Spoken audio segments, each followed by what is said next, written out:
اللهم صل على محمد وآل محمد. اللهم ناتك مدوا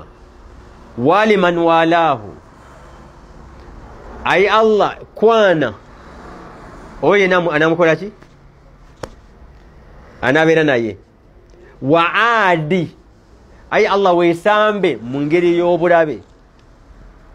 ayi Allah teeka wakati wo n'omuntu yenna obulabe oyo anamuwalana nabbi n'ayogera ekyokusatu nga mu dduwa eyo n'asaba ekyokusatu nze muli ngenze njogera wano nawali nga njogera ekigambo ekyo kino kyekyali dangerous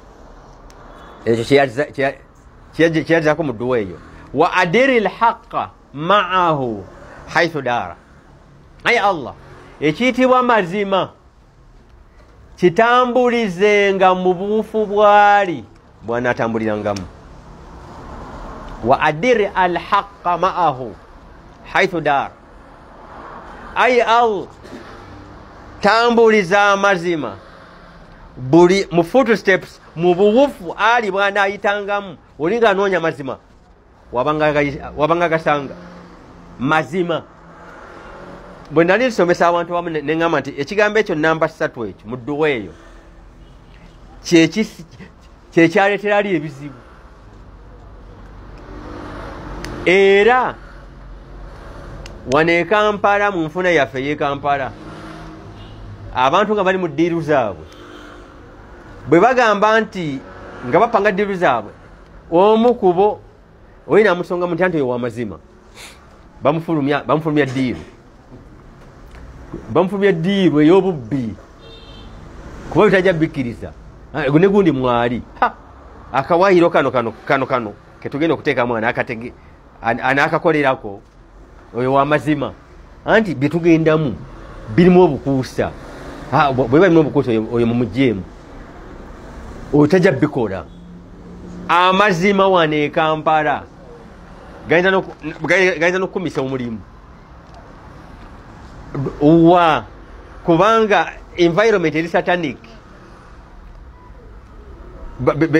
abantu abasinga baga nti be bantu abasinga okubeera abasanyufu mu Afirika.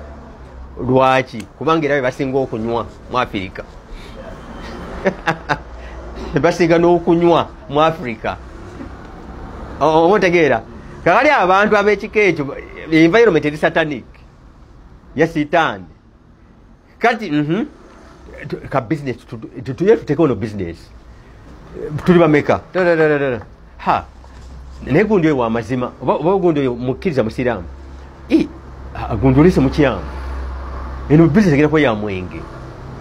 business yaffe wano ya mwenge business ya mbizi zifuna ate kati oleta haji kati haji ate project tajja jikkiriza tajja gibaamu kati amazima gakumisa opportunity kubanga abantu bagenda kuli project ya mbizi omontegeera project ya program ya bukuusa baagala kubebbereza sente za mugagga bamukube gundi alina amazima atomuyingiza agenda tulemesa kana ategeera nti omusajja twagala mukuba bukubi tajja kukkiriza kati environment yammwe emiso